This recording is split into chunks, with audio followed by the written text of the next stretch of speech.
এটা একটা মহামারী এবং ভয়ঙ্কর অবস্থা।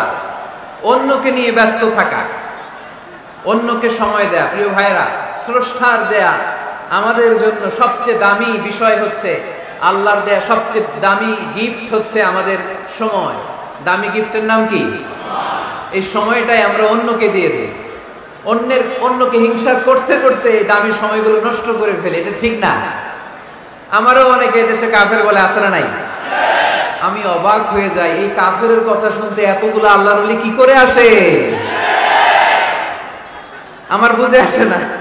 এই কাফেরের কথা শোনার জন্য এরকম ধাক্কাধাক্কি হয় কেন? আল্লাহ তুমি হেদায়েত দান করো।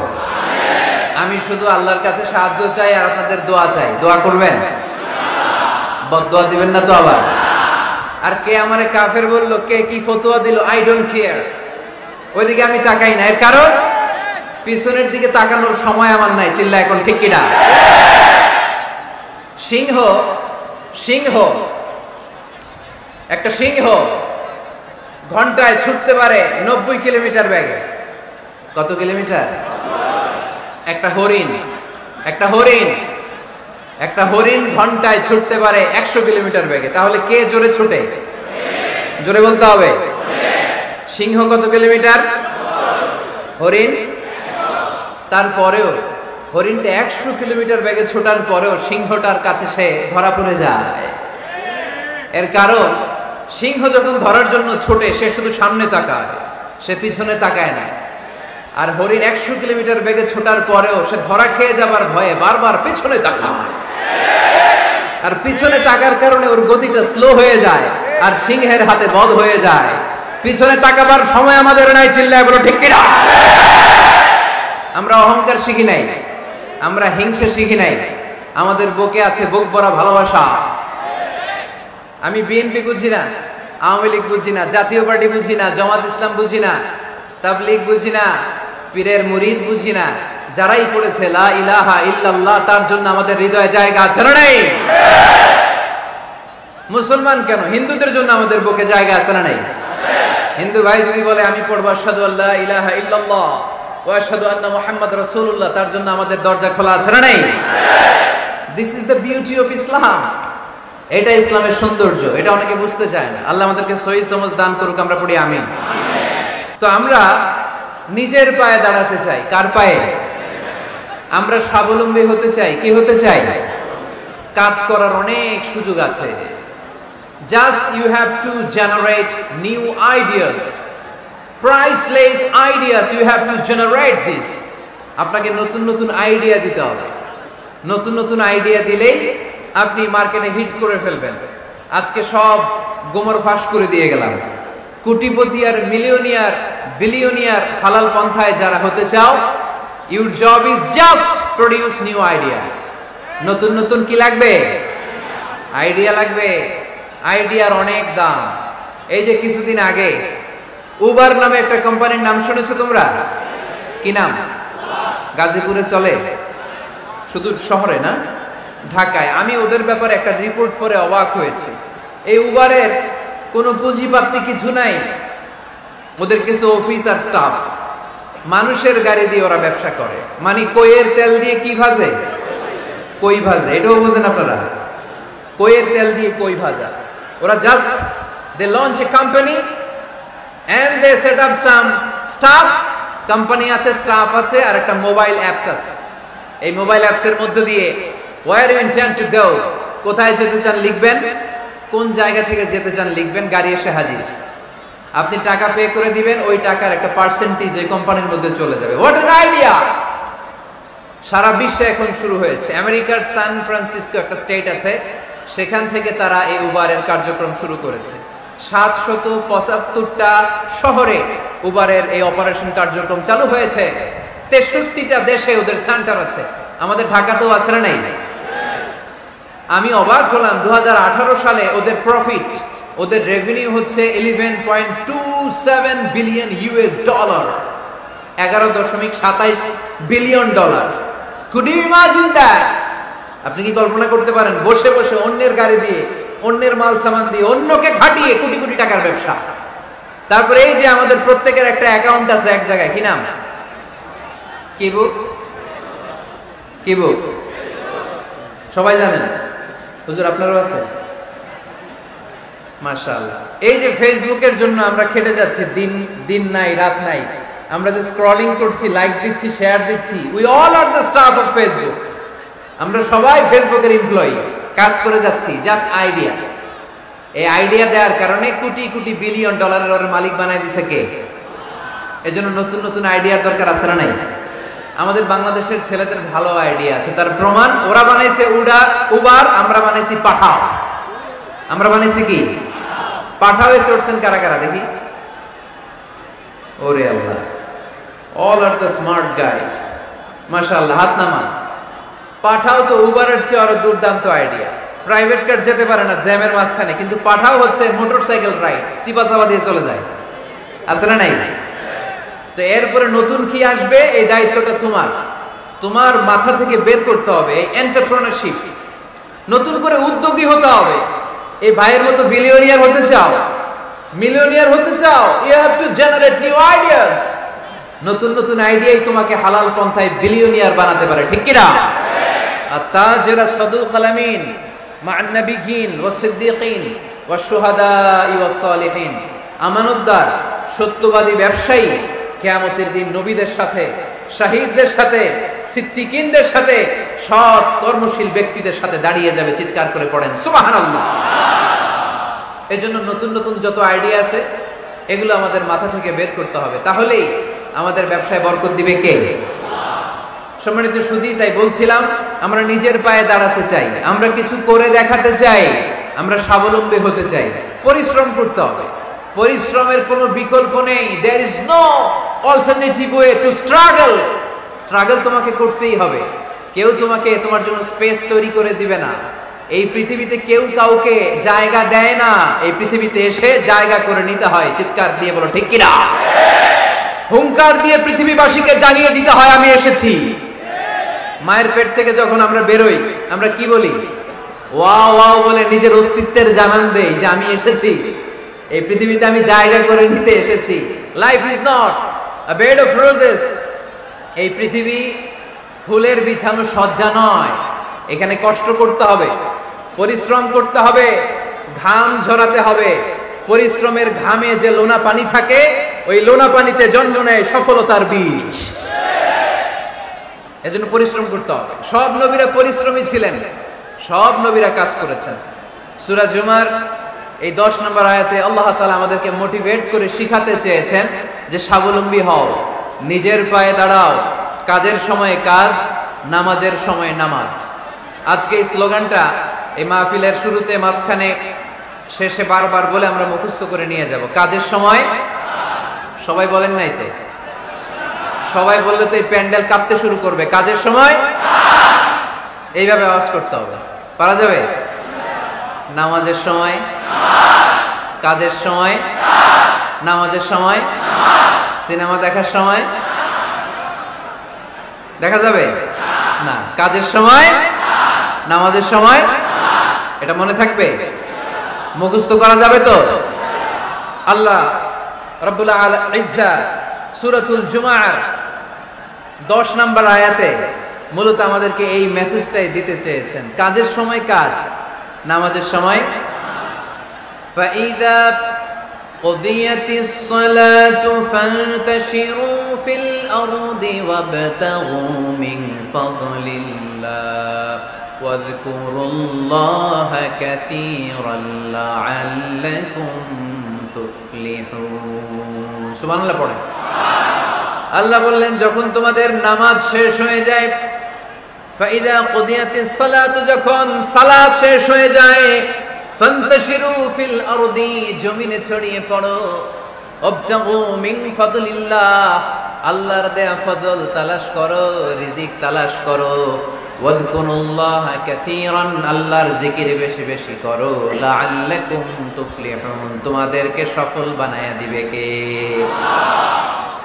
সিস্টেমটা খেয়াল করেন। ফাইদা কুদিয়াতিস সালাত, যখন সালাত শেষ, ফান্তাশিরু ফিল আরদ, when you are done with your salah, spread out to your workplace, তোমার কাজের জায়গায় চলে যাও। নাকি মসজিদে বসে থাকবেন? নামাজ শেষে কি করতে হবে? কাজের জায়গায় চলে যেতে হবে। এটা ইসলামের নিয়ম, এটা বিশ্বনবীর সুন্নাহ, এটা আল্লাহর দেয়া পদ্ধতি। ফাইদা কুদিয়াতিস সালাতু, যখন সালাত শেষ হয়ে যাবে, ফান্তাশিরু ফিল আরদ, জমিনে ছড়িয়ে পড়ো, আবতাগু মিন ফাদলিল্লাহ, আল্লাহর রিজিক তালাশ করো। জমিনের মধ্যে আল্লাহর ফাদাল আছে, রিজিক আছে, এই রিজিক গুলো তালাশ করো। মসজিদে বসে থাকলে এই ফদল বা রিজিক কি পাওয়া যাবে? যাবে না। মসজিদে ঢুকলে রহমত পাওয়া যায়। গাজীপুরের ভাইয়েরা আওয়াজ তুলে বলেন, মসজিদে ঢুকলে কি পাওয়া যায়? এজন্য মসজিদে যখন আমরা ঢুকি, কোন পা দিয়ে ঢুকি? ডান পা দিয়ে ঢুকেই আমরা বলি আল্লাহুম্মা ফতাহলি আবওয়াবা রাহমাতিক, O Allah, open for us the door of your mercy. আল্লাহ আমাদের জন্য আপনার সব রহমতের দরজাগুলো খুলে দেন। কারণ মসজিদে ঢুকলেই রহমত দেয় কে? আর মসজিদ থেকে যখন বের হই তখন রহমত নয়, তখন পাওয়া যায় ফদল।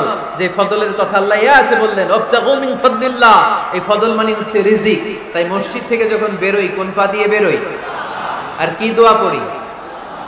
আওয়াজ করে বলেন, আল্লাহুম্মা ইন্নী আসআলুকা মিন ফাদলিক, মানে হে আল্লাহ, আমি আপনার কাছে আপনার ফদল চাই, রিজিক চাই।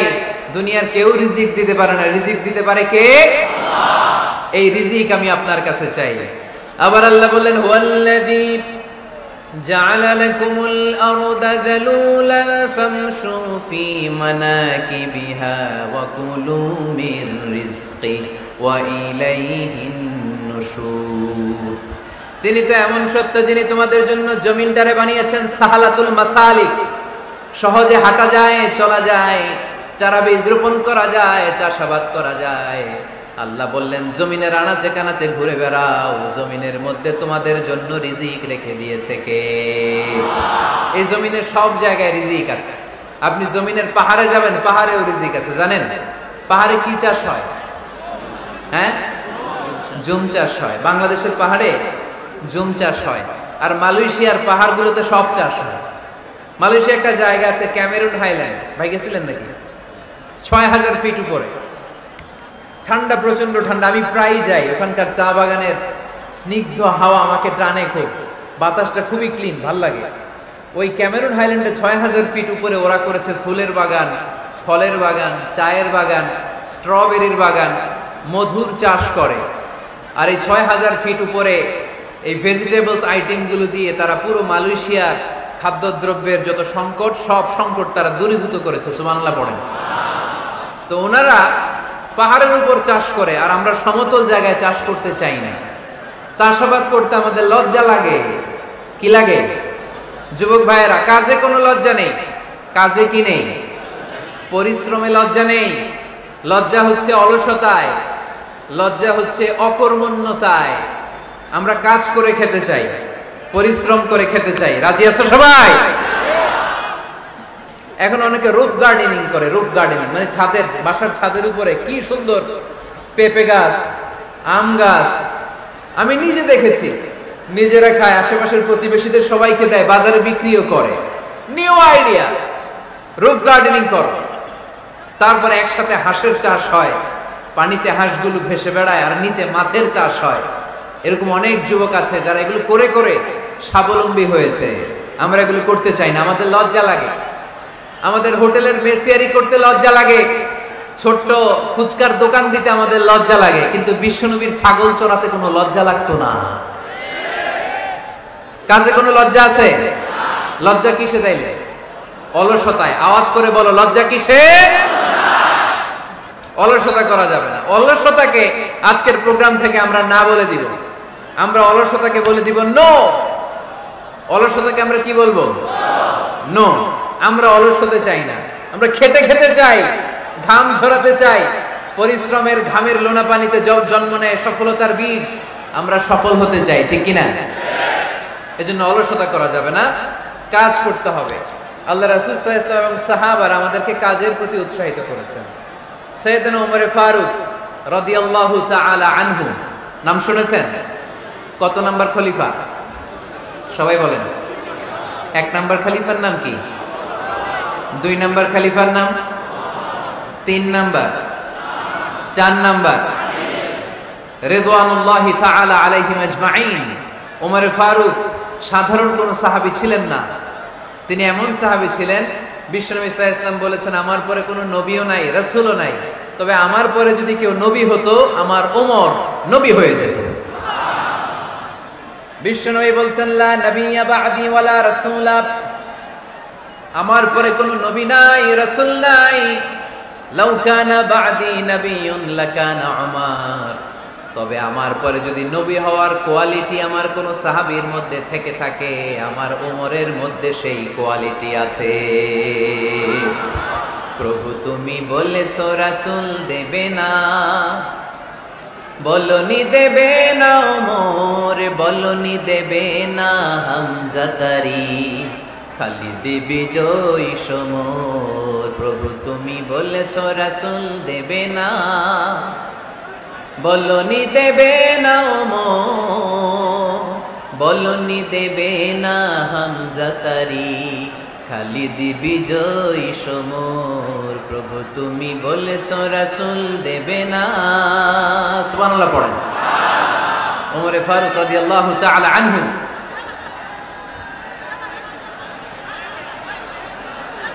ভাইজান দোয়া করে দিই, কষ্ট হচ্ছে অনেক। শেষ করে দিব, আলোচনা শেষ করে দিব। আর কয়েক মিনিট শুনবেন, শুনবেন শুনবেন তো বারবার এরকম আওয়াজ করলে কি শোনা যাবে? এই ছেলেরা, এই অডিও শোনো না তোমরা? অডিও, অডিওতে চেহারা দেখা যায় না। বসো, তোমরা অডিও শুনবে, এরা ভিডিও দেখবে। বসো, আওয়াজ নাই। আমি শুরুতেই বলেছি কানগুলো খরগোশের মতো খারাপ করে শোনো। অডিও রেকর্ডের মধ্যে কি চেহারা দেখা যায়? এখানে যারা দেখতে পান ওই দিকে তাকা, ওই যে ওখানে প্রজেক্টর আছে, আওয়াজ করা যাবে না। আলোচনার মাঝখানে বক্তাকে এত ডিস্টার্ব করলে বক্তা তার আলোচনার ফ্লো হারিয়ে ফেলে। সে কি বলছিল এটা সে ভুলে যায়। সে মাথার মধ্যে কি কি পয়েন্টস, কি কি মেসেজ গুলো শেয়ার করার জন্য সে আগাচ্ছিল এটা সে ভুলে যায়। এজন্য আর কয়েক মিনিট কথা বলবো, আর কষ্ট দিব না আপনাদেরকে, একটু চুপ থাকবেন। দ্বিতীয় খলিফার নাম কি ছিল? সবাই বলেন কি নাম? সাইয়েদনা ওমর ফারুক রাদিয়াল্লাহু তাআলা আনহু। উনারে মুনাফিকরা খুব ভয় পেত। কারা? মুনাফিক চিনেন তো? ভিতরে এক বাইরে আরেক, তার নাম? সবাই বলেন ভিতরে এক বাইরে আরেক, তার নাম মুনাফিক। ইউযহিরু খিলাফা মা ইউবতিন, আরবিতে কি বলে? ইউযহিরু খিলাফা মা ইউবতিন, প্রকাশ করে একটা, ভিতরে আরেকটা। ভিতরে এক বাইরে আরেক, তার নাম? সবাই বলেন ভিতরে এক বাইরে আরেক, তার নাম? আমরা কি মুনাফিক হতে চাই? এরা যখন যে সুবিধাজনক অবস্থানে থাকে তখন তার সাথে থাকে। ডান দিকে যে বলে আপনি ভালো, আমি আপনার দলের লোক। বায়ে যে বলে আরে না এটা খারাপ, আপনি ভালো, আমি আপনার দলের লোক। এরকম আছে না নাই? যখন যে ক্ষমতায় তখন তারে তেল মারে। যেদিকে বৃষ্টি আর তুফান ওইদিকে ছাতা ধরে। আছে না নাই? বাংলাদেশে একটা গান চলছিল কিছুদিন, শুনতাম, মধু হই হই বি সাবাইলা। সূরাতুল মুনাফিকুনের তাফসীর বোঝানোর জন্য এটা আমার জন্য খুব সহজ ছিল। মধু হই হই বি সাবাইলা, বলে মধু, বলে কি? বাটির মধ্যে নিয়ে আসছে, বলে এটা মধু, বলে কি? আসলে এটা কি? জোরে বলেন। আমরা কি মুনাফিক হতে চাই? না। আমরা কি হতে চাই? মুনাফিকরা হচ্ছে এদিকেও যায় না আবার ওদিকেও যায় না, মুযাবযাবিন। They all the time long in dilemma. They don't know where to go. They don't know where to proceed. কোন দিকে যাবে জানে না, ডানেও না বায়েও না, নেহি এদার নেহি ওদার, দরমিয়ান মে সাদার বাদার। এরকম আছে না? উপর দিয়া ফিটফাট, ভিতর দিয়া সদরঘাট। সদরঘাট এখনো ফিটফাট হয় নাই। তো এই মুনাফিকের অবস্থা হচ্ছে উপরে ফিটফাট, ভিতরে সদরঘাট। আমরা কি মুনাফিক হতে চাই? কি হতে চাই? মুমিন হতে চাই। এই মুনাফিকের দলগুলো মদিনাতুল মুনাওয়ারাতে ওমরে ফারুককে খুব ভয় পেত। ওমরে ফারুককে দেখলে তারা থারথার করে কাঁপতো। শুধু মুনাফিকরাই নয়, খোদ ইবলিস শয়তানও সাইয়েদনা ওমরে ফারুককে দেখলে ভয় পেত। আমরা আমাদের ছেলে মেয়েদেরকে যদি খাবার না খায় আমরা কি বলি? আম্মু খাবার খাও, কি আসবে? ভূত আসবে। বিড়াল আসবে, বাঘ আসবে, এগুলো গাজীপুরে বলে না বোধহয়। আপনাদের ছোট্ট মেয়েটা যদি রাত্রে খেতে না চায়, আপনারা লোকমা তুলে কি বলেন? এই তাড়াতাড়ি খাও, কি আসবে? ভূত, ভূত আসবে। তো মদিনার সমাজে মদিনার ছোট্ট কচিকাচা সোনারমণিরাও রাতে খেতে চাইতো না। মদিনাতুল মুনাওয়ারার মায়েরা রাত্রিবেলা খাবার নিয়ে বাচ্চাদেরকে বলতো, মা তাড়াতাড়ি খাও, হা হুয়া ইয়াতি উমর, ওই যে উমর আসতেছে, উমর ইসলামের দ্বিতীয় খলিফা। আশাদুহুম ফি আমরিল্লাহি উমর, আল্লাহর জমিনে আল্লাহর দ্বীন বাস্তবায়নের জন্য সবচেয়ে শক্তিশালী ছিল ওমর। চিল্লায় পড়েন সুবহানাল্লাহ। এই ওমরে ফারুক রাদিয়াল্লাহু তাআলা আনহু যে রাস্তা দিয়ে হাঁটতো, শয়তান ওই রাস্তা রেখে দিয়ে অন্য রাস্তা দিয়ে হাঁটতো। মা সালাকা শাইতানু ফাজ্জান সালিকান ইল্লা সালাকা ফাজ্জান গায়রা ফাজ্জিক। বিশ্বনবী বলতেন, ওমর, শয়তান তোমারে দেখে এত ভয় পায়, তুমি যে রাস্তা দিয়ে হাঁটো, শয়তান তোমারে দেখলে ওই রাস্তা রেখে দিয়ে অন্য রাস্তা দিয়ে হাঁটে। চিল্লায় পড়েন সুবহানাল্লাহ। লা ইলাহা ইল্লাল্লাহ মুহাম্মাদুর রাসূলুল্লাহ সাল্লাল্লাহু আলাইহি ওয়াসাল্লাম। সাইয়েদনা ওমর ফারুক মসজিদে নববীর ইমাম। মসজিদে নববীর কি ইমাম? আপনারা শুনতেছেন? এই ছেলেরা বসে যাও, বসে যাও, বসে যাও, বসে যাও। সাইয়েদনা ওমর ফারুক মসজিদে নববীর ইমাম। এদিকে তাকান, আমার দিকে তাকান, আমার দিকে তাকান। উনি প্রত্যেক নামাজের ইমামতি করতে আসতেন মসজিদে নববীতে। জোহরের নামাজে ইমামতি করলেন, ইমামতি করে দেখলেন নামাজ শেষ, সবাই বের হয়ে চলে যায়। এটাই ইসলামের নিয়ম, ঠিক কিনা? ফাইদা কুদিয়াতিস সালাতু ফান্তাশিরু ফিল আরদ ওয়াবতাগু মিন ফাদলিল্লাহ। নামাজের সময় খায়া ফেলাইছি, নামাজের সময়, কাজের সময়, নামাজের সময়, কাজের সময়। ফাইদা কুদিয়াতিস সালাহ, যখন নামাজ শেষ হয়, ফান্তাশিরু ফিল আরদ, জমিনে ছড়িয়ে পড়ো। এটা ইসলামের আইন। তার মানে আল্লাহ বুঝাতে চাইলেন, নামাজের সময় মসজিদে চলে যাও।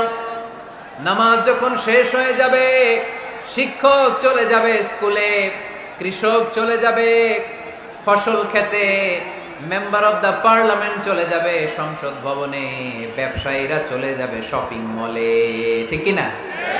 কাজে চলে যাও। ওমরে ফারুক নামাজের ইমামতি করিয়ে নামাজ শেষ করলেন, সবাই চলে গেল। ইয়ামান দেশ থেকে আসা কিছু লোক গোল হয়ে বসে আছে, জিকির আজকার করে, ইবাদত করে। এরা যায় না। এরা কি করে না?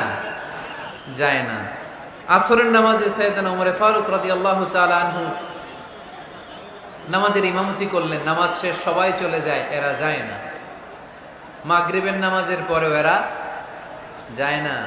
এশার সালাতের পরেও এরা যায় না। এশার পরে উনি ধরলেন, মা বালুকুম মা খাতবুকুম, হোয়াটস রং উইথ ইউ ম্যান? তোমাদের কি সমস্যা? জোহর, আসর, মাগরিব, এশা প্রত্যেক সালাতের পরে সবাই যার যার কাজে চলে যায়, তোমরা যে যাও না, বাড়ি কই? বলি ইয়ামান। তো বসে থাকো কেন? কি করো? কই জিকির করি। কি করি? কি করি?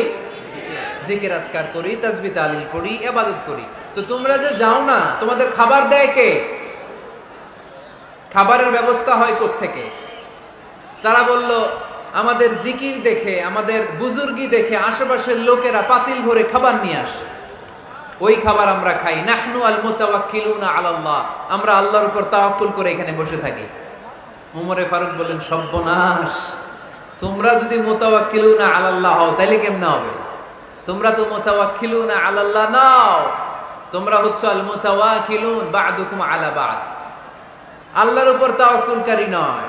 তোমরা যারা পাতিলের মধ্যে করে খাবার নিয়ে আসে তাদের উপর তাওয়াক্কুল করে বসে আছো, ঠিক কি না?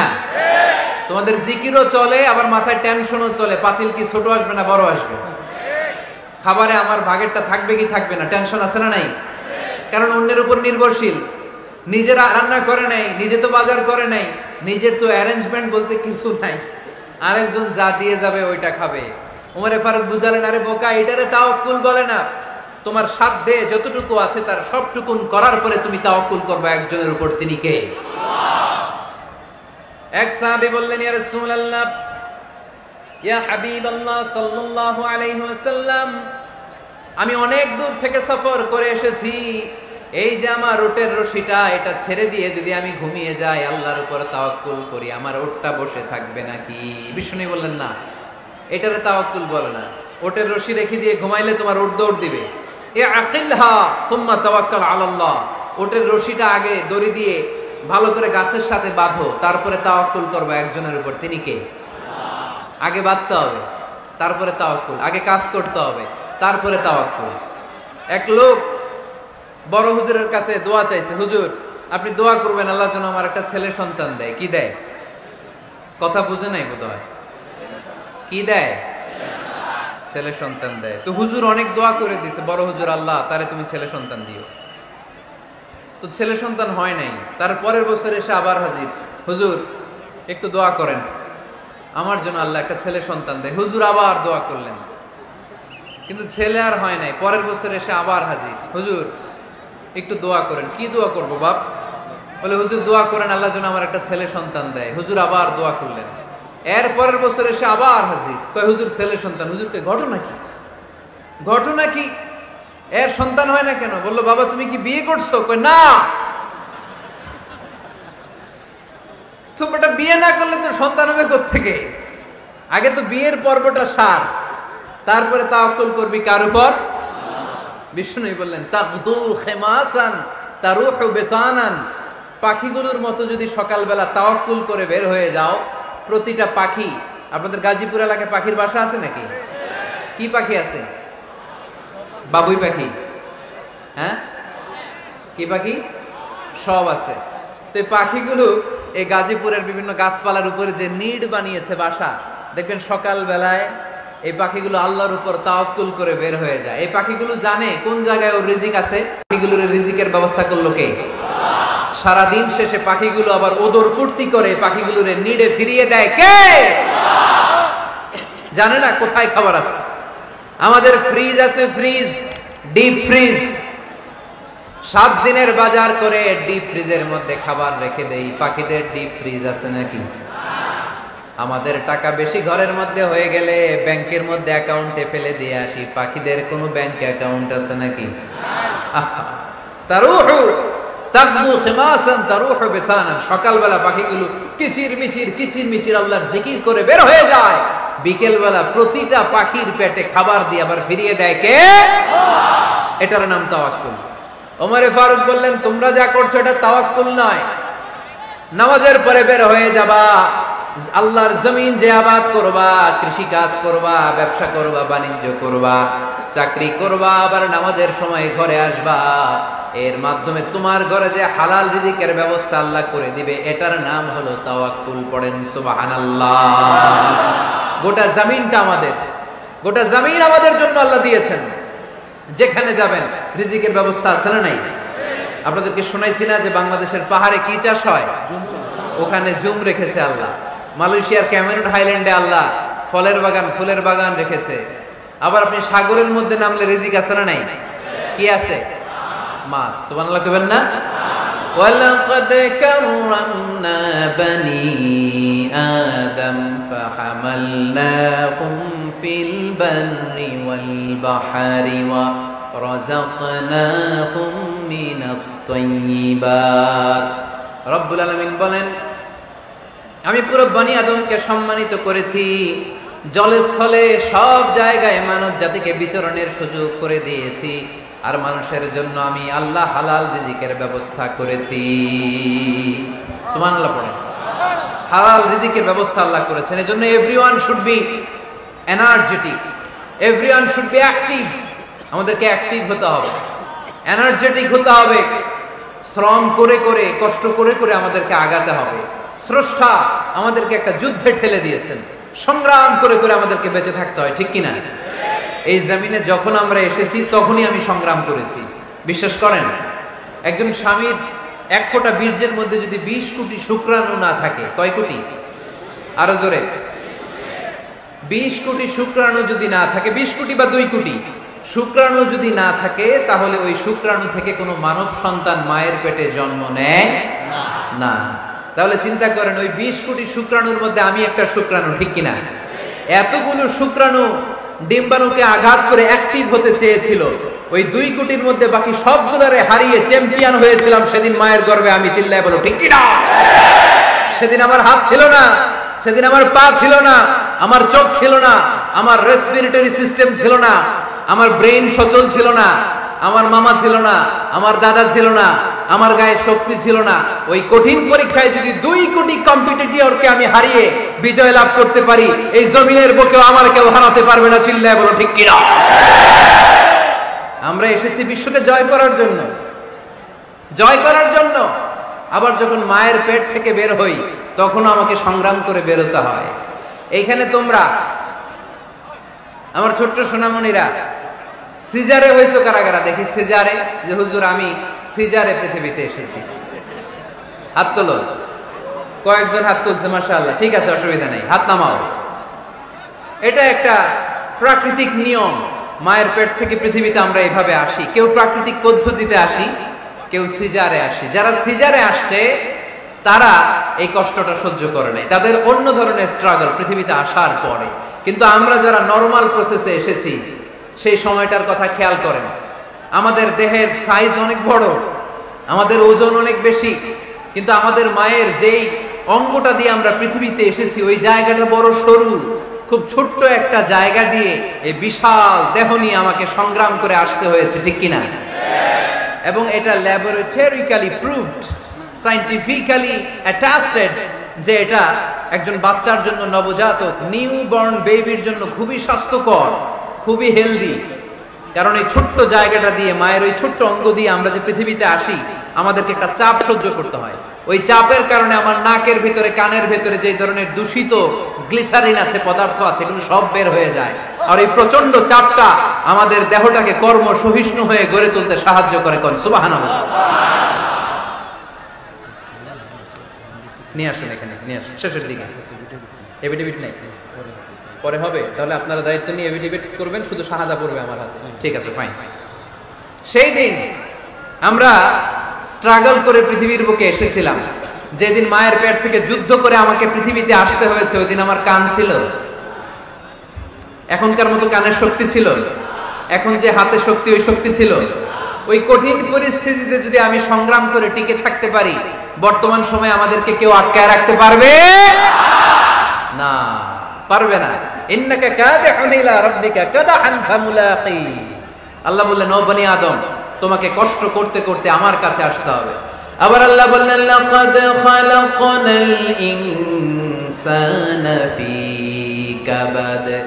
আমি বনি আদমকে, দুনিয়ার সবগুলো মানুষকে কর্মসহিষ্ণু করে তৈরি করেছি। সুবহানাল্লাহ বলেন। কর্মসহিষ্ণু। আমাদের এক একজন মানুষ যে আমরা কতটা কষ্ট আর ধৈর্য সহ্য করতে পারি আপনি কল্পনাও করতে পারবেন না।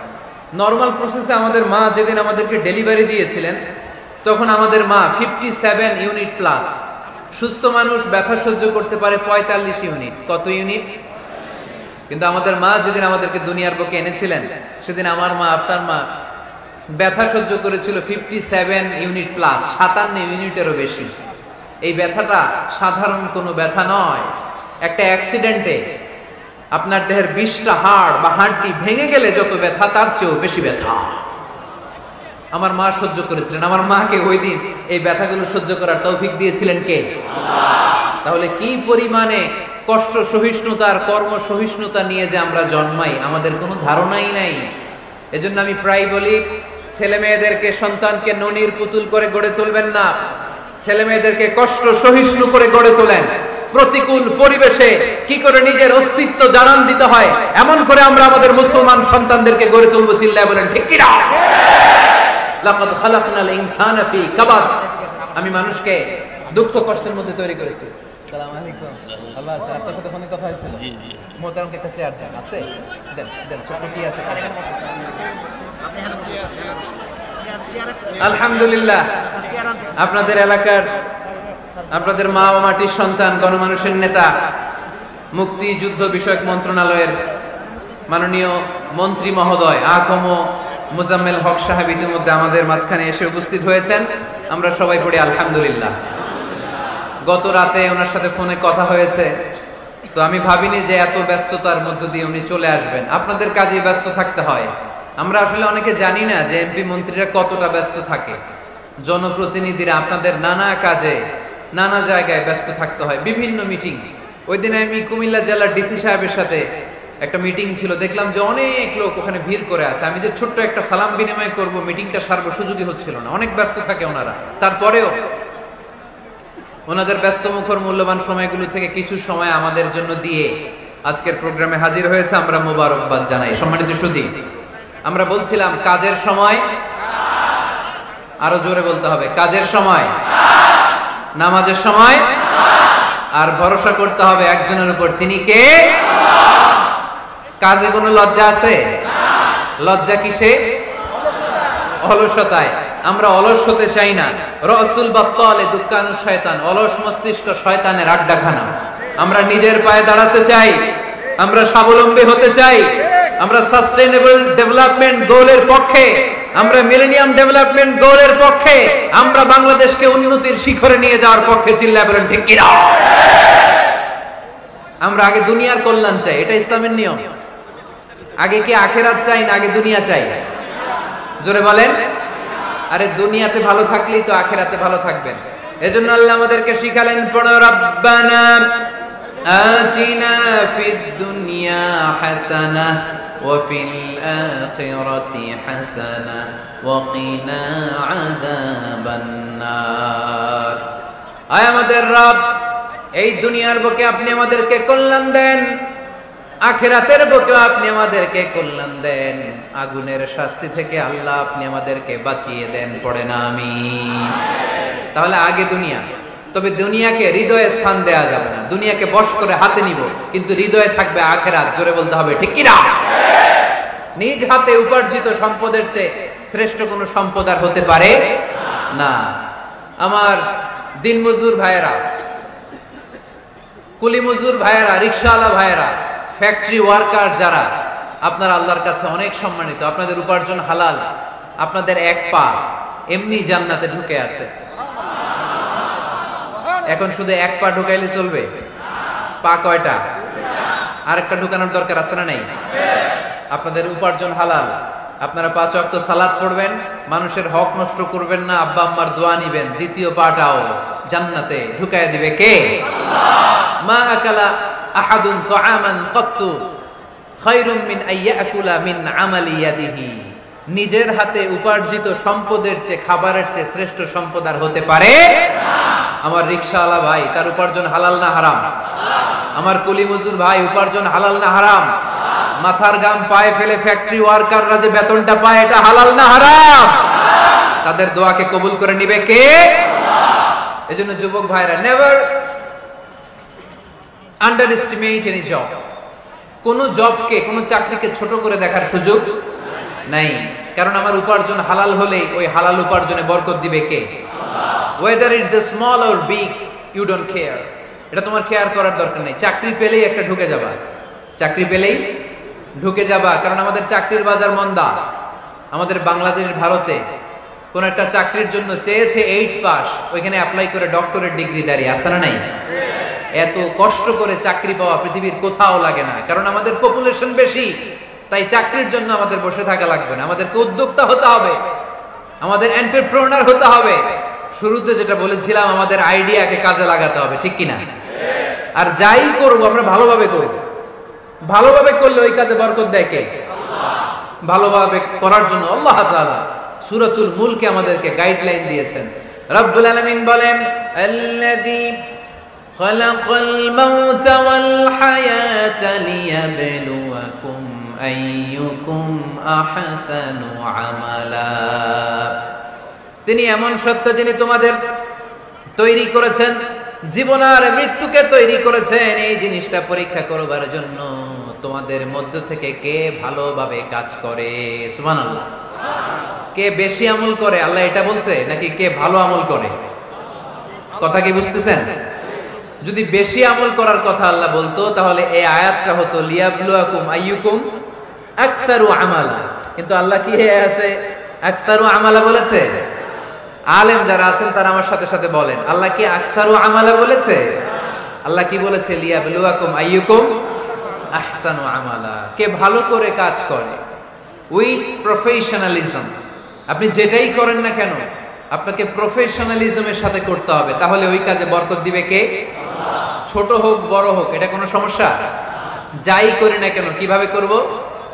ভালোভাবে। আওয়াজ করে বলেন, কিভাবে করব? যে কোনো কাজ করো না ভাই, যে কোনো কাজ করো তা যেন হয় সবার চেয়ে সবচেয়ে সুন্দর। যে কোনো কাজ করো না ভাই, যে কোনো কাজ করো তা যেন হয় সবার চেয়ে সবচেয়ে সুন্দর। হোক না সেটা পড়া লেখা, রঙের ভাষায় ছবি আঁকা, হোক না সেটা পড়া লেখা, রঙের ভাষায় ছবি আঁকা, হোক না সেটা সামান্য কাজ কিংবা মহত্তর, তা যেন হয় সবার চেয়ে সবচেয়ে সুন্দর। যে কোনো কাজ করো না ভাই, যে কোনো কাজ করো তা যেন হয় সবার চেয়ে সবচেয়ে সুন্দর। চিৎকার করে বলতে হবে, ঠিক কিনা?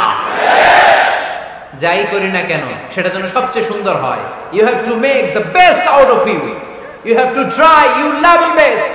তোমার সাধ্যের যতটুকু আছে তার সবটুকু করতে হবে, বাকি বরকত তার কল্যাণ আমাদেরকে দান করবে কে? বিষ্ণু ঈসা ইসলাম কখনো অলসতাকে উৎসাহিত করেন নাই, ভিক্ষাবৃত্তিকে উৎসাহিত করেন নাই, তিনি পরিশ্রমকে অ্যাপ্রিশিয়েট করেছেন। এক সাহাবী রাদিয়াল্লাহু তাআলা আনহু এসে বললেন, ইয়া রাসূলুল্লাহ, আমাকে কিছু দান করেন, আ'তিনি শাইআন। বিষ্ণু বললেন, তুমি ভিক্ষা করো, তোমার ঘরে কিছু নাই? সাহাবী বললেন, লা ইয়া রাসূলুল্লাহ, কিছু নাই। বিষ্ণু ঈসা ইসলাম আবার প্রশ্ন করলেন, কিছুই নাই? সে বললেন, হ্যাঁ আছে। কি আছে? একটা জামা আছে, জামা, আর আছে একটা পানি খাওয়ার জগ। দুইটা জিনিস আছে, একটা কি আর একটা পানি খাওয়ার জগ। বিষ্ণু বললেন, দুইটা নিয়ে আস। সাহাবী রাদিয়াল্লাহু সাহাবীর হাতে দিয়ে বললেন, যাও, 1 দিরহাম দিয়ে তোমার পরিবার পরিজনদের জন্য খাবার কিনে নিয়ে যাও, আর 1 দিরহাম দিয়ে একটা কুঠার কিনে নিয়ে আস। কি কিনে নিয়ে আসো? সবাই বলেন। কুঠার চিনেন আপনারা? কুঠার দিয়ে কি করে? গাছ কাটে। ওই সাহাবী আর 1 দিরহাম দিয়ে একটা কুঠার কিনে নিয়ে আসলেন। বিশ্বনবী সাল্লাল্লাহু আলাইহি ওয়াসাল্লাম নিজ হাতে ওই কুঠারের একটা হাতল লাগায় দিলেন। সুবহানাল্লাহ পড়তে পারলেন না মজা করে? হাতল ছাড়া কুঠার ধরা যায়? ধরা যায় না। বিশ্বনবী কাঠের একটা হাতল লাগায় দিলেন। এই হাতলটা দিয়ে বিশ্বনবী বললেন, try to imagine the attitude of the last messenger Muhammad sallallahu alaihi wasallam. He changed the world for the better and made us better creatures. তার নাম কি? কি নাম? He was Muhammad sallallahu alaihi wasallam. Muhammad, mercy upon mankind, teacher of all mankind, Abul Qasim, Ya Habibi, Ya Muhammad, Ya Shafi'i, Ya Muhammad, Khairu Khalqillahi Muhammad, Ya Mustafa, Ya Imam al-Mursalin, Ya Mustafa, Ya Shafi'i al-Alamin. পড়েন সবাই। Ya Mustafa, Ya Imam al-Mursalin, Ya Mustafa, Ya Shafi'i al-Alamin. He taught us to be just and kind, and to feed the poor and hungry, help the wafer and the orphan child, and to not be cruel and miserly. His speech was soft and gentle, like a mother stroking her child. His mercy and compassion were most radiant when his smile was. Muhammad sallallahu alayhi wasallam.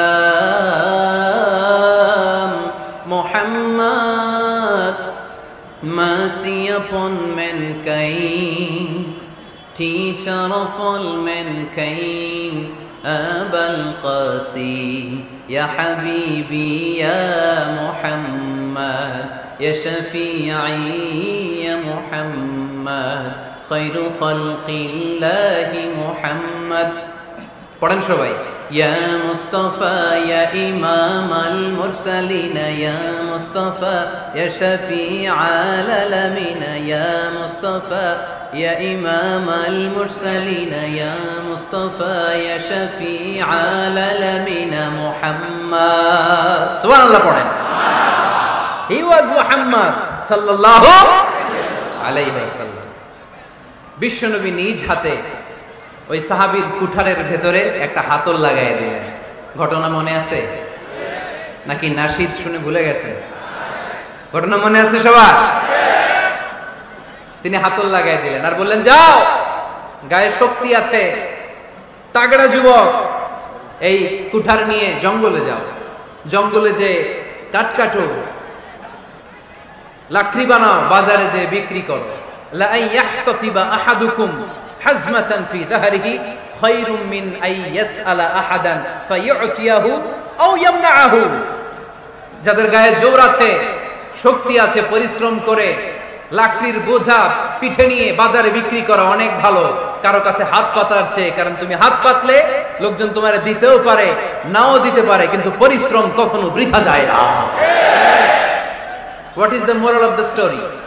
রাসূল সাল্লাল্লাহু আলাইহি ওয়াসাল্লামের এই prophetic story থেকে আমাদের শিক্ষা কি? বিশ্বনবী বললেন, যাও, কাঠ কেটে নিয়ে আসো। লা উরিদু আন আরাকা 15 আইয়াম, সামনের 15 দিন আমি যেন আমার চোখ দিয়ে তোমার আমার আশেপাশে ঘুরঘুর করতে না দেখি। সাহাবী চলে গেলেন, কাঠ কাটতে আরম্ভ করলেন, বাজারে বিক্রি করতে আরম্ভ করলেন। 15 দিনের ব্যবধানে 10 দিরহাম নিয়ে বিশ্বনবীর দরবারে ওই সাহাবী হাজির হয়ে গেলেন। 10 দিরহাম নিয়ে হাজির হয়ে গেলেন। এসে বললেন, ইয়া রাসূলুল্লাহ, ইয়া হাবিবাল্লাহ, আমি আর দরিদ্র নাই, আমি আর ভিক্ষা করি না, আমি নিজের পায়ে দাঁড়িয়েছি, আমি স্বাবলম্বী হয়েছি, আমি অন্যান্য খেটে খাওয়া মানুষের মতো এখন উপার্জন করে আমার ফ্যামিলির চাহিদা মিটাই। পড়েন সুবহানাল্লাহ। What is the moral of the story? এই প্রফেটিক স্টোরি থেকে আমাদের জন্য শিক্ষা হচ্ছে, বিষ্ণু ঈসা ইসলাম চাইলেই ওই 2 দিরহাম দিয়ে বলতে পারতেন, যাও, এটা দিয়ে খাবার কিনে খাও। দুপুরবেলা খাইতো, রাত্রেবেলা আবার যাকাতের লাইন ধরতো। কথা কন। তার মানে বিষ্ণু ঈসা ইসলাম কাজের প্রতি উৎসাহিত করেছেন। 2 নম্বর লেসন বা শিক্ষা হচ্ছে, বিশ্বনবী সাল্লাল্লাহু আলাইহি ওয়াসাল্লাম পার্মানেন্ট সলিউশন করে দিয়েছেন, স্থায়ী সমাধান। ঠিক কিনা? আমরা প্রায় যাকাতের শাড়ি দেই, লুঙ্গি দেই, আছে না নাই? আলহামদুলিল্লাহ, আপনাদের গাজীপুরে বোধহয় এগুলো নাইটাই, এখানে নাই, আছে? যদি থেকে থাকে এই ট্র্যাডিশন আপনারা বন্ধ করবেন। যাকাতের শাড়ি বলতে কোনো শাড়ি নাই, যাকাতের লুঙ্গি বলতে কোনো লুঙ্গি নাই। কারণ যাকাতের শাড়ি আর যাকাতের লুঙ্গি যদি আপনি বিতরণ করেন আর সামান্য সয়াবিন তেল আর চাল ডাল যদি আপনি প্যাকেট করে দিয়ে দেন, তাহলে 1 মাস পরে আবার যে সে আরেক জায়গায় যাকাতের লাইনে দাঁড় হয়ে যাবে। চিল্লায় এখন ঠিক কিনা? এজন্য আপনাকে পার্মানেন্ট সলিউশনের ব্যবস্থা করতে হবে। আমি সব জায়গায় বলি যে প্রতিটি জেলার বিজনেস ম্যাগনেট যারা আছেন তারা সবাই মিলে একটা যাকাত ম্যানেজমেন্ট প্ল্যাটফর্ম গড়ে তুলুন। সেখান থেকে এমন ভাবে যাকাত দিন যাতে মানুষ স্বাবলম্বী হতে পারে। স্বাবলম্বী বানানোর জন্য, দারিদ্র বিমোচনের জন্য যাকাত এসেছে, যাকাতের শাড়ি লুঙ্গি বিতরণের জন্য নয়। আর যাকাতের শাড়ি এত পাতলা, মশারি কি পাতলা, এর চেয়েও পাতলা। দেখছেন কখনো? এটারে একবার ধোয়ার পরে দ্বিতীয়বার পরা যায় না। একবার ধোয়ার পরে শাড়ির দিকে তাকাইলে শাড়ি আপনার দিকে বেশকি মেরা থাকবে। কথা বলেন ঠিক কিনা? এইভাবে শাড়ি লুঙ্গি দেয়া যাবে? এভাবে তো শাড়ি লুঙ্গি বিতরণ করলে যারা লাইন ধরে যাকাত নিতে আসলো, এই আল্লাহর বান্দাদেরকে অপমান করা হয়। আর আল্লাহ বললেন, ওয়ালাকাদ কাররামনা বানি আদম, আমি পুরো বানি আদমকে সম্মানিত করেছি। ফেরেশতার সম্মান বেশি না মানুষের? বুঝা শুনা বললেন, কার? তুমি মাটির আদমকে প্রথম সৃষ্টি করিয়া ঘোষণা করিয়া দিলে শ্রেষ্ঠ বলিয়া, তাই তো নূরের ফেরেশতা করে আদমকে সেজদা। সুবহানাল্লাহ পড়েন। তাই তো নূরের ফেরেশতা করে আদমকে সেজদা, সবার চেয়ে সম্মান দিলে মাটির আদমকে। পড়েন আল্লাহু আল্লাহু তুমি জাল্লে জালালুহু, শেষ করা তো যায় না গে তোমার গুণগান। আল্লাহু আল্লাহু সুবহানাল্লাহ পড়েন। আহা, মানুষের মর্যাদা সবচাইতে বেশি। এজন্য যাকাত যারা নিতে আসে তাদেরকে অপমান করা যাবে না। এর কারণ জাকাত দিয়ে আপনি কোনো করুণা করেননি, বরং ওরা জাকাত নিয়ে আপনাকে এই ফরজ ইবাদত করার সুযোগ করে দিয়ে আপনার প্রতি করুণা করে গিয়েছে। আওয়াজ করে বলেন ঠিক কি না? অনেকে মনে করে আমি জাকাত দেই, আমি মনে দয়া করছি, আমি মনে হয় করুণা করছি। আচ্ছা, যারা গরিব ওরা যদি জাকাত না নেয় ওর সমস্যা আছে? নিমুনা জাকাত। কিন্তু আমি যদি বলি দিমুনা, আমার খবর আছে না নাই? আমার জন্য দেয়া ফরজ, ওর জন্য নেয়া ফরজ না। তাই আমি দিয়ে করুণা করিনি, ও আমার কাছ থেকে জাকাত নিয়ে জাহান্নামের আগুন থেকে আমাকে বাঁচিয়ে ও আমাকে দয়া দেখিয়েছে।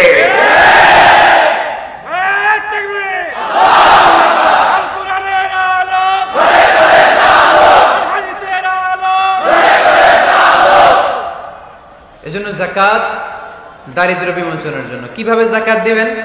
আপনি জাকাতের টাকা দিয়ে খেয়াল করবেন, একটু ক্রস চেক করে নিতে হবে, ডবল চেক করে নিতে হবে। যেই ফ্যামিলিতে জাকাত দিবেন কর্মক্ষম উপার্জনের মতো করতে পারে এরকম ছেলে আছে কিনা, থাকলে ওর একটা অটো রিক্সা কিনে দেন, সিএনজি কিনে দেন, ওই সিএনজি চালিয়ে ওর ফ্যামিলিটা দিব্যি চলে যাবে, ঠিক কিনা? ওর একটা অস্ট্রেলিয়ান গাভী কিনে দেন, ওই গাভীর দুধ বিক্রি করে ফ্যামিলিটা স্বাবলম্বী হয়ে যাবে, ঠিক কিনা?